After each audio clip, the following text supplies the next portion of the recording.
Olha o inchaço aqui, o edema na perna esquerda. Será que tu acertaria a lesão? Olha ali, ó.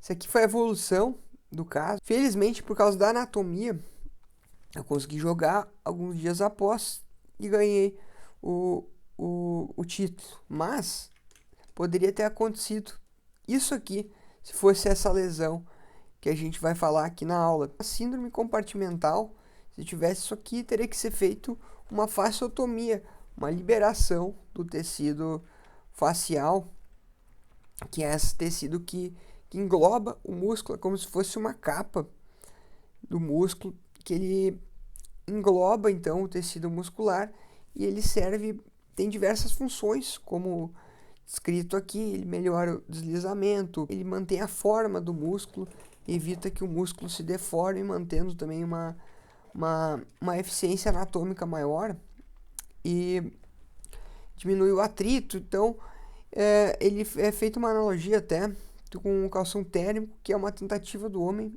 de potencializar essa anatomia, né? A gente questiona se é válido ou não, mas é uma tentativa, uma analogia, por exemplo. Inclusive, há muitos anos teve uma campanha, me lembro, da Adidas, que o Kaká ainda estava no Milan, e ele era patrocinado pela Adidas e dizia ali que o calção térmico melhorava o desempenho em 2%. Era a teoria, não sei de onde eles tiraram aquele número, mas enfim, é, só uma analogia aqui para vocês entenderem melhor. Aqui são as funções da fáscia, por exemplo, e se quiserem pausar, dá uma olhada aqui no trecho do material de observação anatômica.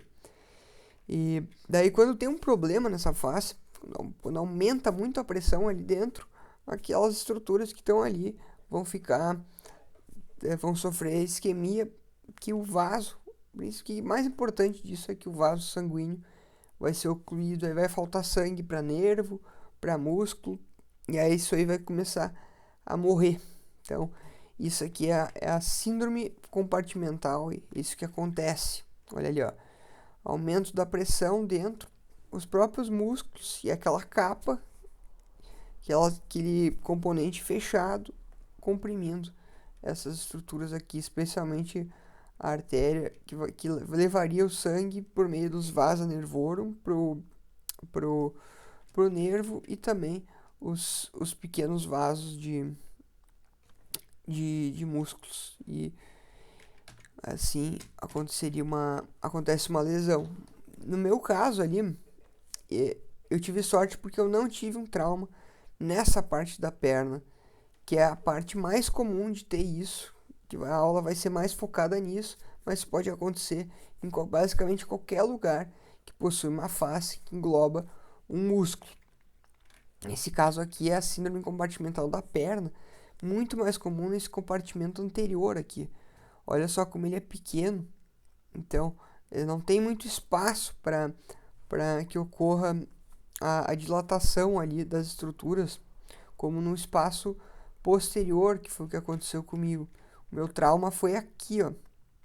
Aí ali tinha muito espaço nesse compartimento da perna posterior. Olha a diferença aqui, ó. Compartimento posterior superficial, né? Que foi o meu trauma. Olha esse espaço e olha aqui o compartimento anterior. A diferença. Então, se fosse do outro lado, o chute, meu caso foi aqui. Se fosse aqui, ó, um pouquinho em outro lugar, poderia ter uma consequência muito maior só por causa dessa anatomia aqui, ó. Esse aqui foi o local do trauma. Aí depois eu comprimi. Essa lesão aqui foi comentada já, né? Uma contusão muscular. Tem aqui no curso o tratamento. Mas aí por isso que eu fiz o tratamento correto, o hematoma acabou se espalhando.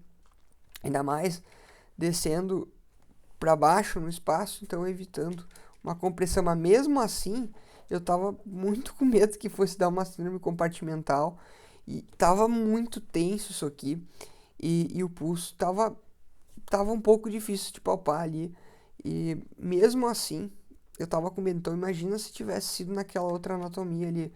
E essa é uma lesão que não é tão incomum, né?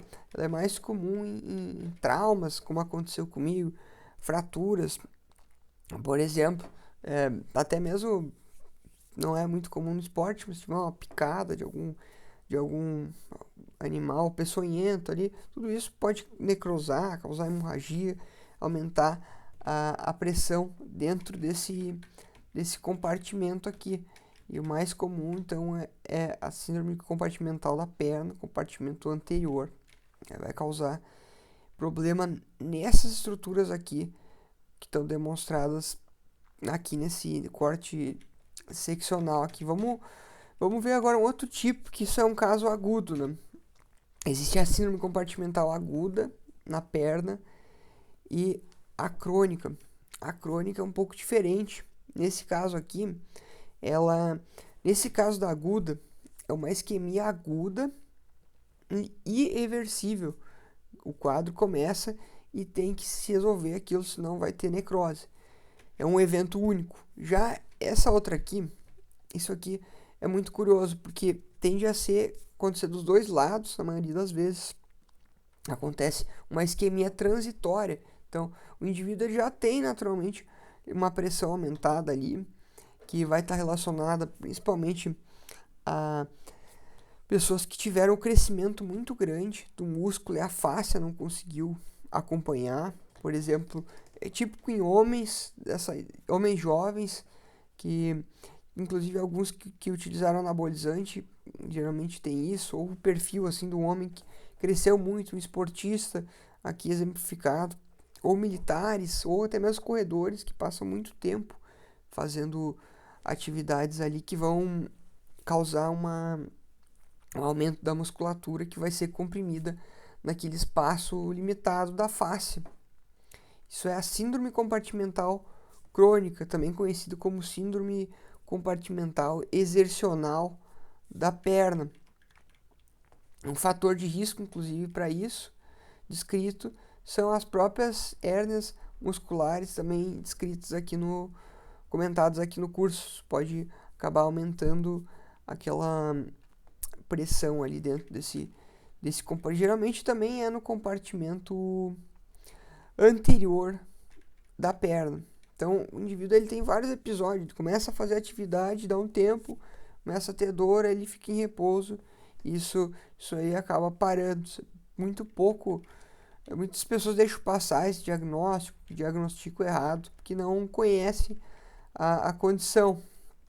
Nesse caso específico da perna, então, da síndrome de compartimento, os sintomas vão ser muito explicados pela anatomia, que vão basicamente corresponder à região aqui do nervo que vai ser comprimido e também a parte topográfica.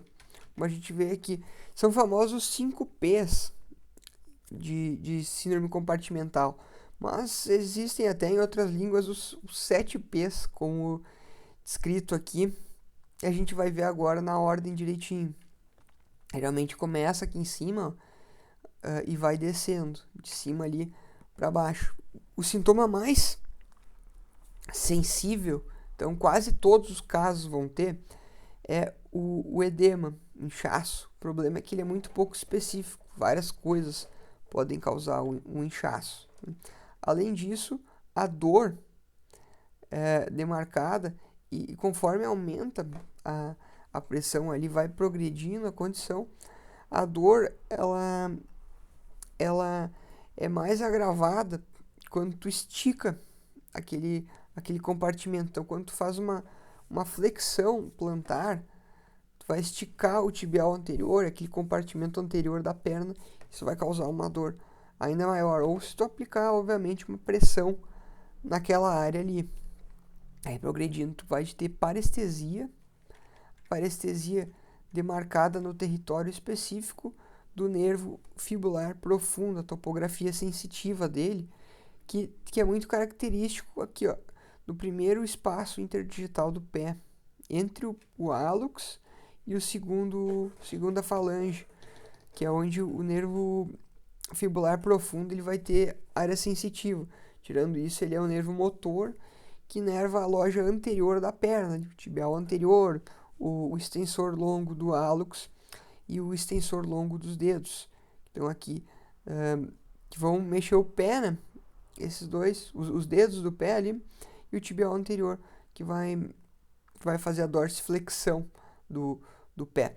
Então, a parestesia naquela área, tem que ficar atento e perguntar ativamente, porque o paciente não vai atentar para isso, né? Então, e o último sinal, que geralmente não é encontrado, que aí tu não vai ter o pulso, tá?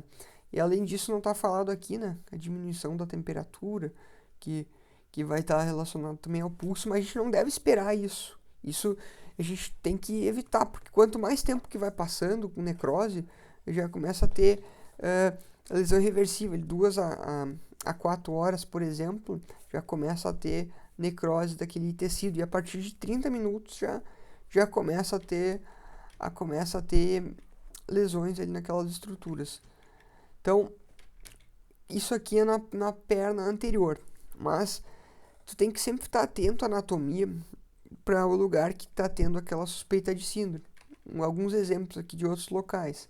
Na perna, se tiver uma síndrome na coxa, se tiver uma síndrome de compartimento na coxa e acometer compartimento anterior, quadríceps, o que a gente vai ter de sintoma de nervo, por exemplo? Ó, quem é que está passando aqui? O nervo femoral, né? E os seus ramos, a gente tem um ramo sensitivo, que vai ser o nervo safeno. Então, se o paciente tiver um aumento do compartimento na coxa, o nervo safeno, essa área aqui pode ter parestesia conforme for avançando na condição. Vamos dizer que se for agora, outro caso que é comum também, se tem uma síndrome de compartimento no antebraço anterior, pegando o nervo mediano, por exemplo. Vai ter parestesia na topografia do nervo mediano, que a gente vai ter então daqui para cá, nessa região da palma, aqui é o ulnar, aqui a gente tem o radial, né? E na ponta dos dedos, nessa parte de trás, aqui na ponta aqui é mediano também, daqui radial, nervo superficial, pega aqui esse interespaço digital também, daí essa parte ulnar aqui é o ramo dorsal, e aqui é o ramo palmar do ulnar, né? Então, isso aqui é uma sequela já que é bem cobrada em provas, comum dentro da parte da pediatria, ele, por causa de fratura distal do húmero, ele supracondilar, pode causar essa síndrome compartimental, que daí culminar nisso aqui é contratura de Volkmann. Se tiver uma lesão no compartimento profundo aqui da perna, uma sequela pode ser isso aqui, por exemplo, por causa que vai comprometer esse nervo tibial aqui, que vai inervar esses músculos do pé lá embaixo, daí vai causar essa conformação aqui de pé equino e dedos em garra ali embaixo. Já se for no compartimento superficial aqui, posterior, daí vai acometer o nervo sural. E aí vai dar sintomas sensitivos nessa topografia aqui. Isso aqui é comum em síndrome crônica de compartimento. Volta e meia aparece um atleta, um corredor, um nadador, que ele tem essa parestesia volta e meia durante a atividade nessa área aqui do nervo sural. É por causa que quando ele faz atividade, aumenta a pressão aqui, ó, nesse compartimento superficial, e aí vai causar o sintoma intermitente no nervo sural, que é a única coisa que passa aqui, o nervinho vagabundo, né, sensitivo. E aí como é que a gente diagnostica? Via de regra, tu vai medir a pressão intracompartimental com esse equipamento aqui da Stryker, que tinha lá nos Estados Unidos. Aqui no Brasil eu nunca vi isso aqui, mas lá eles utilizavam isso. E aí tu coloca, ele aumenta, se está acima de 30 milímetros de mercúrio, às vezes até menos, acima de 20 ali já considera que está aumentada acima de compartimento, porque o normal de um compartimento saudável, via de regra, em qualquer compartimento do corpo muscular, é até 10 milímetros, de 0 a 10. Então, tendo um valor desse nível aqui já indica um tratamento mais agressivo. E aí, isso para aguda, né? Agora, para crônica, a gente vai... tem alguns 3 momentos aqui descrito, né? Que no repouso já vai estar um pouco aumentado, por exemplo. O repouso já está aumentado acima de 15 aqui, já indica que tem uma compressão crônica ali naquele compartimento. Daí tu vai pedir para o paciente, vai fazer alguma atividade, alguma coisa assim, e ele vai começar a ter esses sintomas alguns minutos depois que ele realiza a atividade, e, e aí teria que ter essas medidas aqui, ó, com esses, com esses, com esses valores demonstrados, mas via de regra, assim, no nosso meio, tava até conversando com o cirurgião de pé, assim, renomado aqui de Porto Alegre, tava acompanha ele seguido, e ele falou que isso aqui não é da prática, geralmente aqui no Brasil, pelo menos, é a suspeita clínica disso aqui, ó. O paciente começa a ter os sintomas, pratica alguma. Inclusive ele chegou a pedir para o paciente dar uma volta, correr no quarteirão e voltar ali no consultório, fazer alguns testes e ver que ele tinha a sintomatologia. Então vai muito da clínica, né? E além disso aqui, isso aqui como não é nosso meio realidade, vai muito da clínica também, do que tá tendo ali, da história, tu já vai conseguir identificar isso. E daí a parte de tratamento. Então, só para resumir, o paciente não tem dor assim, no repouso ou começa a fazer um exercício e tem dor. E aí depois essa dor some e volta. E é desse tipo aqui, ó, tipo uma queimação, uma cãibra que vai causando conforme pratica a atividade para quando cessa. Inclusive, só um adendo aqui, fazendo essa aula aqui, eu me lembrei de um colega que jogava futebol com a gente num campeonato específico lá, e ele dizia que ele tinha canelite, né? Síndrome do estresse posterior medial, que seria uma periostite reacional que tende a diminuir conforme tu vai começando a atividade e ocorre esquenta, né? E esse caso aqui, que eu acho que ele não foi diagnosticado, acho que ele foi diagnosticado errado, isso é o contrário, né? Começa a atividade e começa a ter dor. O que ele me disse, que ele nos dizia, né? Ele tinha que sair sempre no final do primeiro tempo. Ele dizia assim pro treinador: começa a me dar uma azia na perna. Provavelmente ele tinha essa síndrome de compartimento crônica não diagnosticado. Me lembrei disso agora, fazendo a aula. E aí, isso aqui é até uma questão da SBOT, daquele livro das 1000 questões que eu fiz para estudar para as Olimpíadas de ortopedia. Até consegui, graças às questões aqui também, ganhar. Ele fala aqui que o tratamento é eminentemente cirúrgico para essa crônica, né? Aguda é eminentemente cirúrgico, evidentemente, mas a crônica ele fala aqui também. Já os últimos, dependendo da literatura, até literaturas mais novas, isso aqui é de 2002, né? Literaturas mais novas já trazem a opção de tentar um tratamento conservador, alongar a fáscia, reforçar a musculatura, mas eles falam que provavelmente o único que é aprovado tratamento definitivo seria a fasciotomia, mas pode ser tentado essas medidas aqui. E aí, como é que é feita essa fasciotomia, né? Tanto para o agudo como para o crônico, a gente tem que... Ali vão ter 4 compartimentos, né? Compartimento anterior, lateral, posterior, profundo e superficial. Tem que liberar os 4, não é só liberar um, porque olha a anatomia, né? Ó, aqui a gente virou, só para comparar aqui aquela imagem, lembrando que a gente está falando da perna. Aí, as fáscias, a gente tem a fáscia do músculo e tem a fáscia da coxa, por exemplo, aqui, ó. Então, tem cada loja de músculos e dentro de todos os músculos tu tem outra fáscia. Então, não adianta tu liberar uma só, se tem um outro saco englobando tudo, mas superficialmente. Então, tu tem que liberar tudo isso aqui, ó, porque senão a pressão vai continuar alta ali dentro. Então, tem que fazer toda a liberação. Uma anatomia muito importante dessa região é que tem que ficar atento aqui no nervo fibular superficial, porque ele é muito superficial, como o nome diz. Ó, ele faz a inervação sensitiva toda essa área. Ele não vai estar comprimido no compartimento anterior, né?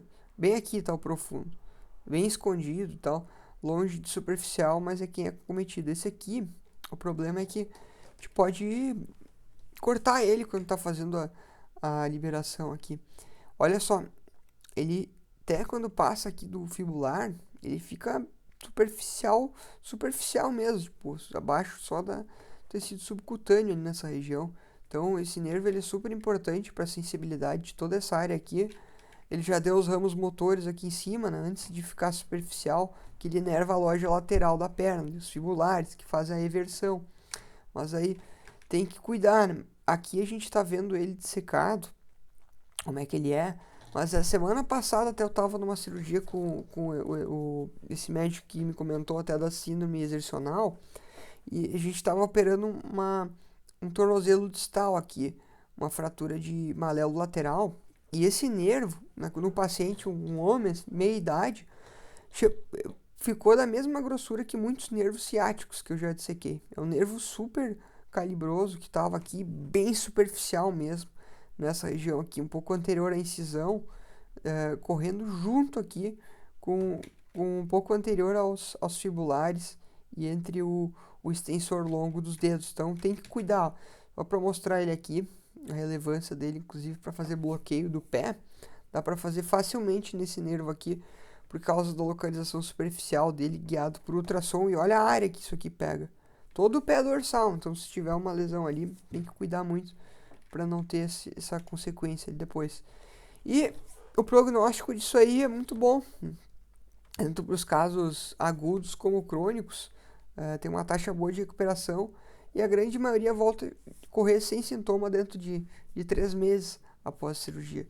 Isso aqui é uma cirurgia de liberação, né, da face que é feita aqui na perna, sem fazer uma incisão grande de lado a lado, mas 2 incisões, por exemplo, aqui, aí tu encontra as duas, encontra por meio das 2 incisões, tu vai fazendo a liberação, pequenas incisões, já consegue fazer aqui medial, lateral, enfim, e liberar todos os compartimentos.